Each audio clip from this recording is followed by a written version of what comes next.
You're not actually curing a hangover. You're really just delaying pain. When you drink alcohol to fix a hangover, you're really just stacking poison on poison.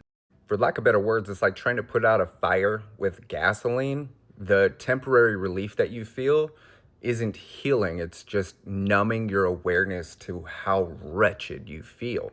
If a drink helps you not care or not see or not feel the actual pain that you're in, then what's left is the illusion of feeling better. That's how I developed an addiction, I don't know, almost 10 years ago. And a lot of people don't talk about how this is one of the most subtle neurological instances of developing a dependency. The substance that created the pain is the same substance that's going to heal the wounds. If you've ever been in a toxic relationship, this could be considered narcissistic and or Stockholm syndrome. In time, what happens is numb becomes normal, and you lose your general curiosity on how you can fix what actually needs your attention. We just reach for a drink so we could drink about it instead of reaching for water so we can actually think about it.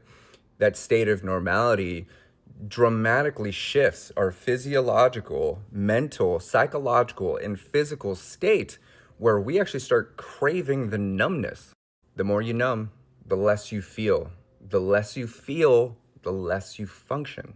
And I'm sure you know this. This creates like an emotional dead zone where it feels almost impossible to feel anything at all unless you're drinking. You're supposed to get hangovers, and that only happens when you've consumed too much alcohol. If you don't have hangovers, you have a high tolerance. And a high tolerance means your body has lost the physical ability to process alcohol efficiently. It also means you're doing the exact same amount of physical damage with none of the buzz at all. Getting sick is supposed to happen when you drink too much of a drug, drink too much of a poison, and consume way too much gasoline. But solving the problem with the problem is basically saying, I don't really care about how much damage I'm causing because I don't value myself enough to just stop. Coincidentally, every additional sip you take lowers your mental health, where you actually feel like you don't deserve more than just a hangover. You start to evaluate how much pain you're willing to be in against how much fun you think you're having right now. That, my friend, is the beginning of this cycle.